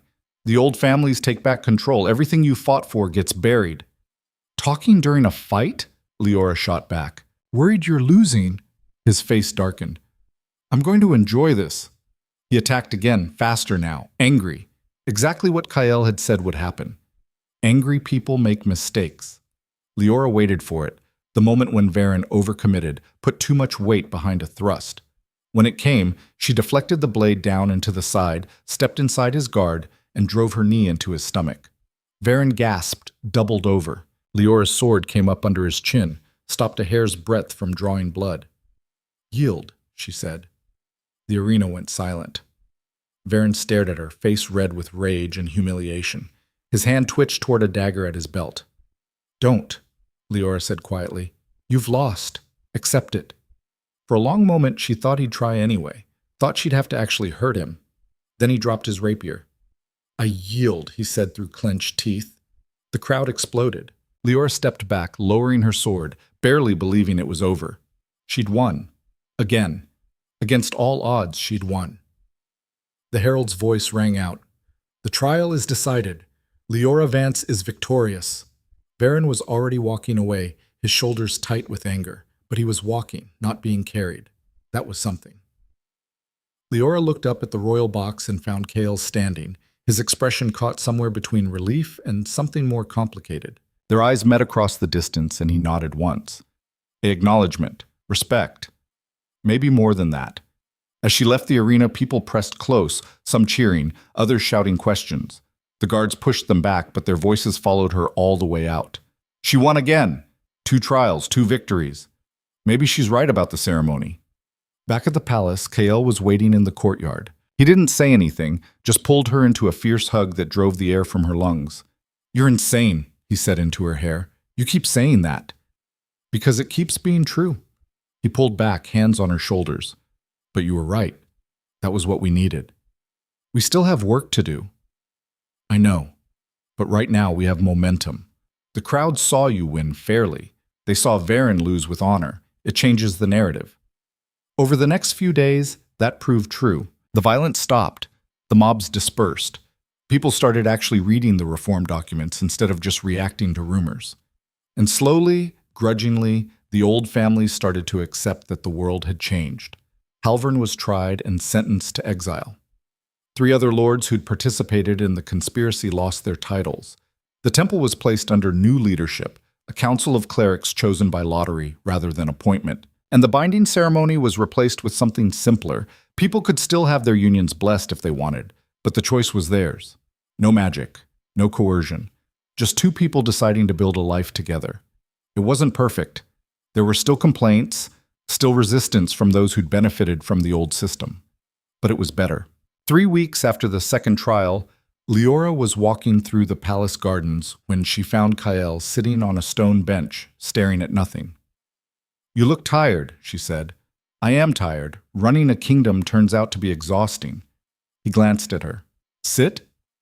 She sat, and for a while they just existed in comfortable silence. I've been thinking, Kael said eventually, about what happens next. What do you mean? You've done what you set out to do. The ceremony's gone, the corruption's exposed, justice is served. You're free to go, back to the provinces or anywhere else you want. Leora's chest tightened. Is that what you want? No.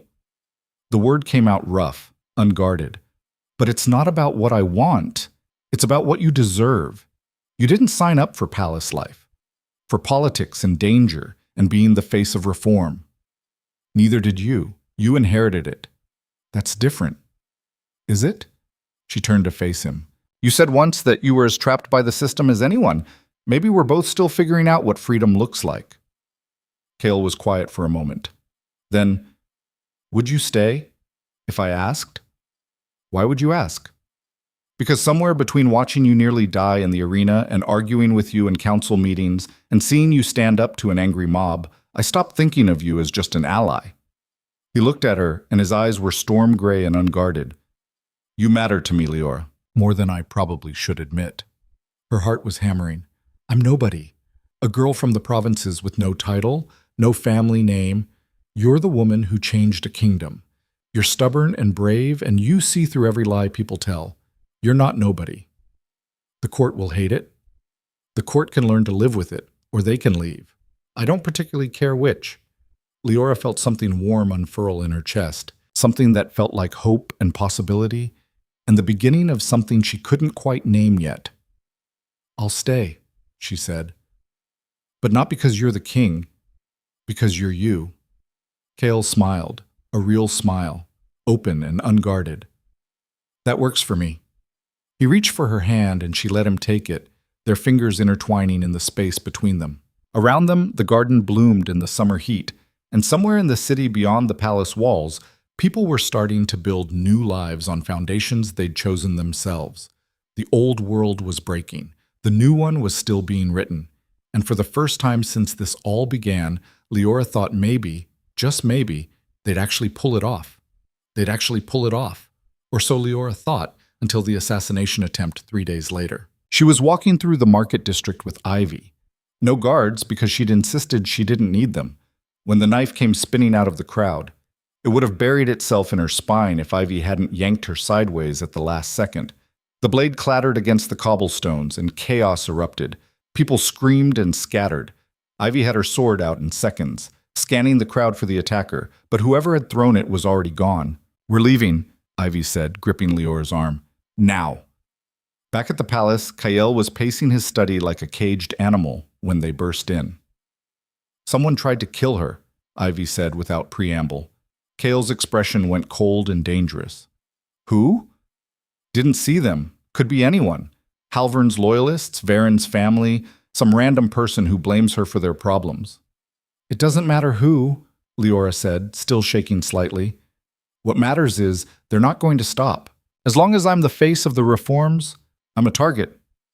"Then we increase security," Kael said. "Guards at all times, no exceptions." "That's not a solution. That's a cage. It's keeping you alive." "For how long? Until the next attempt? The one after that?" Liora crossed to the window, staring out at the city. "We can't just defend against this. We need to end it." Ivy sheathed her sword. "She's right. We're playing defense, and defense loses eventually. We need to go on the offensive." Kael was quiet for a moment, jaw tight. "What are you suggesting?" "We finish what we started," Liora said, turning to face him. "We didn't just want to dismantle the binding ceremony. We wanted to rebuild the whole system, make it transparent, fair, give people actual choice in their lives." "We're doing that." "No, we're laying groundwork. We've exposed the corruption, freed the forced bonds, but we haven't actually shown people what comes next. They're scared because the old world is gone and the new one is still just theory." Kael leaned against his desk. "So what do you propose?" "We make it real, right now, publicly." Leora's mind was racing, pieces falling together. "We hold a gathering, bigger than the Plaza Assembly, bigger than anything before. We bring in every person affected by the old system. The ones who were freed, the ones who testified, everyone. And we show the whole kingdom what reform actually looks like." "What, a festival?" Ivy said. "A reckoning, a celebration, a proof of concept." Liora looked at Kael. "And you make it official. Not just dissolving the old ceremony, but creating something new in its place. A system where people have real power over their own lives." "That's ambitious." "It's necessary. Right now, the opposition can still claim we destroyed something sacred without replacing it. They can say we brought chaos. But if we show them what we built, if we make it tangible, they lose that argument." Kael studied her face for a long moment. Then he nodded slowly. "All right, we do it your way, but we do it right." Planning took a week. They commandeered the Grand Plaza and the streets surrounding it, building stages and setting up pavilions. Kael's advisors, the ones who'd stayed loyal, worked around the clock organizing logistics. Iris handled security with military precision. Ivy managed supplies and made sure the armory was stocked in case things went wrong. And Liora talked to people. She went back to everyone who'd testified during the investigation, asked them to come. To bring their families, their stories, their proof that life could be better now. Some refused, still too afraid. But many agreed, and they brought others. People who hadn't been part of the original testimonies, but who had their own stories of surviving the old system. By the end of the week, they had commitments from over 300 people. "This is either brilliant or catastrophic," Iris said on the morning of the gathering. "There's no middle ground." "Story of my life," Liora muttered. The plaza filled early. By mid-morning, it was packed tighter than it had been for the first assembly. But the energy was different this time. Not angry exactly, but charged, expectant. People had come to see what would happen next. Kael stood on the central platform, Liora at his side, flanked by guards but visible to everyone. He waited until the noise died down, then spoke. 3 months ago, this kingdom was held together by lies. We were told that our lives were guided by sacred magic, that the bonds we formed were divinely ordained. But the truth was simpler and uglier. The powerful controlled everything, and the rest of you lived with their decisions. The crowd was silent, listening. Today, that ends. Not just in theory, but in practice. Today, we show you what comes after. He gestured, and the first group of people climbed onto the platform. 5 couples, some young, some old, all of them wearing expressions somewhere between nervous and defiant. These people, Kael continued, were all bound by the old ceremony. Some paid for their matches. Some were coerced. All of them lived under a system that told them they had no choice. Today, they're making a different choice. A woman stepped forward. Liora recognized her as Alara, the one who'd been so skeptical during the interviews. My name is Alara Graves. I was bonded to my husband 20 years ago because his family paid mine 30 gold pieces. I was 16. I didn't want to marry him, but I didn't have a choice. She paused, took a breath. 3 months ago, the king dissolved that bond, told me I was free, and I realized something. I didn't want to leave. My husband and I, we'd built a life together. It wasn't perfect, but it was ours. So today we're choosing each other, not because some priestess told us to, because we want to. Her husband joined her, took her hand. They stood there together, and the crowd erupted in applause. One by one, the other couples told similar stories. Some were staying together, some were separating, but doing it peacefully, with agreements on property and children that they'd worked out themselves. All of them were choosing. When they finished, Liora stepped forward. "This is what reform looks like," she said, her voice carrying across the plaza. "Not chaos, not destruction, just people making decisions about their own lives. And that's what we're building here. A system where your choices matter more than your family name or your bank account." "Easy to say," someone shouted from the crowd. "But how do we know it'll work?" "Because we're going to make it work. Together." Liora gestured to the pavilion set up around the plaza. "We've created new institutions. A public records office where all marriages and contracts will be registered transparently. No more secret deals. A council of mediators to help resolve disputes without violence. Legal advocates available to anyone, regardless of wealth. And most importantly, choice. If you want to marry, you register your intent. And if both parties agree freely, the union is recognized. No ceremony, no payment, no corruption, just 2 people deciding to build something together." "What about inheritance?" another voice called. "Property rights?" Iris stepped forward. "We've codified new laws, based on consent and clear documentation, not family connections. It's not perfect yet, but it's a start. And it's open to public review. If you see problems, you can challenge them." The questions kept coming, and Kael's advisors fielded them one by one. Some were hostile. Many were skeptical. But they were engaging, asking instead of just shouting, and that felt like progress. As the afternoon wore on, more people came forward to tell their stories. A merchant who'd been forced to marry his business partner's daughter and was now free to court the woman he actually loved. A pair of young men who could finally formalize their partnership without hiding. A widow who'd been trapped in her dead husband's family's control and was now building her own business. Each story chipped away at the fear, showed that the world hadn't ended when the old rules fell away. By evening, the mood had shifted. People weren't just listening, they were celebrating. Music started in one corner, then spread. Food vendors appeared. What had started as a political gathering was turning into something more organic, more alive. Liora stood at the platform's edge, watching it unfold, feeling something tight in her chest finally loosen. "You did it," Ivy said, appearing beside her with 2 cups of wine. "Look at them. This is what winning looks like. It's not over. It never is. But this is a victory. Take it." Liora accepted the wine, drank, let herself feel it. They'd actually done something real, changed something fundamental. It wouldn't fix everything. There would still be problems, still be people who refused to adapt. But it was a foundation, something to build on. "Liora." She turned to find Kyle behind her, looking more relaxed than she'd seen him in weeks. "Walk with me?" he asked. They slipped away from the platform, into the less crowded edges of the plaza. The music followed them, softer now, mixed with laughter and conversation. "I owe you an apology," Kyle said after a moment. "For what?" "For not believing this would work. When you first proposed it, I thought you were being naive, optimistic to the point of delusion. And now? Now I think you saw something I couldn't, that people don't need to be controlled. They just need to be given real choices." They reached a quieter street, away from the celebration. The evening air was warm, carrying the scent of summer flowers and wood smoke. "You know the court is going to hate what comes next," Liora said. "Let them. The ones who matter are out there." He gestured back toward the plaza. "Everyone else can adapt or leave." "That simple?" "That's simple." He stopped walking, turned to face her. "I've been thinking about what you said. About freedom. About choice." "What about it?" "The old binding ceremony was supposed to create perfect matches, divinely ordained partnerships that would last forever. But it didn't work because you can't force connection. You can't mandate love." He took a step closer. "What we built today, it's better, but it's also terrifying. Because now when someone chooses you, it actually means something." Ooh, Leora's heart was hammering. "Kyle, I'm choosing you," he said quietly.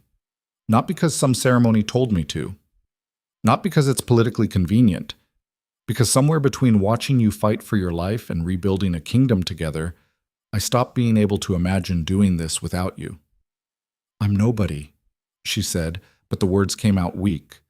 "I'm from the provinces. I have no title. No, you're the woman who changed everything, who stood in front of an angry mob and made them listen, who fought 2 trials and won both." He reached for her hand. "And I'm asking if you'll stay, not as an advisor or a symbol, as my partner, my equal." The word caught her off guard. Equal. Not subject, not servant, not even wife in the old sense. Partner. "The court will lose their minds," she said. "Good. Let them. I'm tired of living by their rules." "What exactly are you asking?" "I'm asking you to help me run this kingdom, to keep challenging me when I'm wrong, to stand beside me when things get hard, to choose this life, knowing it'll never be easy, because you want it, not because you have to." Liora looked at him, really looked at him, saw past the crown and the title to the man underneath, stubborn and principled and carrying more weight than anyone should. Someone who'd risked everything to do what was right, even when it cost him. Someone she'd choose if given the option. "All right," she said, "I choose you too." Kyle's smile was like sunlight breaking through clouds. He pulled her close, and when he kissed her, it felt like the most natural thing in the world, like something that was always meant to happen but couldn't until they'd both stopped running from it. When they finally broke apart, breathless and grinning, Liora heard applause. They turned to find half the plaza watching them from a distance, people cheering and whistling like they'd just witnessed the performance of a lifetime. "So much for privacy," Kyle said, but he was laughing. "Too late for that. You just kissed the kingdom's most controversial figure in public." "Best decision I've made all year." They walked back to the celebration hand in hand, and the crowd parted for them, some offering congratulations, others just staring in shock. But no one tried to stop them. No one threw rocks or shouted insults. Maybe things really were changing. The celebration lasted until well past midnight. By the time Liora finally collapsed into bed, exhausted and happy and still slightly drunk on wine and victory, the sun was threatening to rise again. She woke to someone pounding on her door. "What?" she groaned, pulling a pillow over her head. "You need to see this." Ivy's voice came through the door, urgent enough to cut through the haze. Liora dragged herself out of bed and opened the door. Ivy stood there, holding a stack of papers, her expression caught between shock and something that looked like triumph. "What happened?" "These started showing up overnight. Nailed to doors, posted in markets, passed hand to hand." Ivy held one up.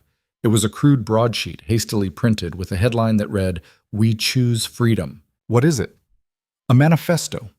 Written by a group calling themselves the Free Citizens. They're demanding the reforms be expanded, saying what we did yesterday proved it could work, and now they want it applied to trade regulations, property law, everything." Ivy grinned. "You started a movement." Liora took the paper, scanned it.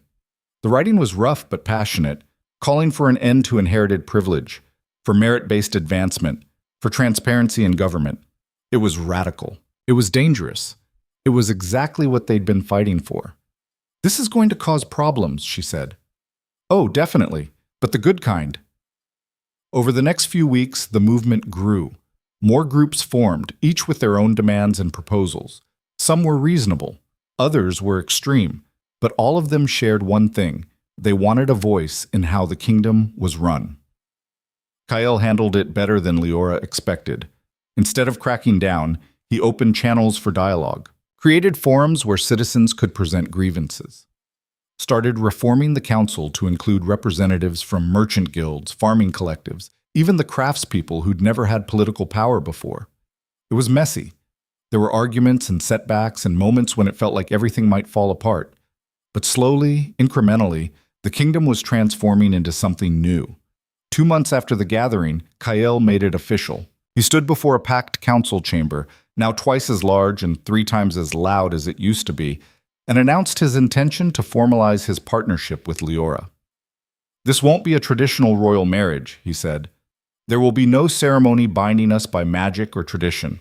Instead, we're choosing each other, publicly and freely, the same way we're asking all of you to choose your own paths." "This is unprecedented," one of the old counselors sputtered. "Good," Kyle said. "Precedent is what got us into trouble in the first place."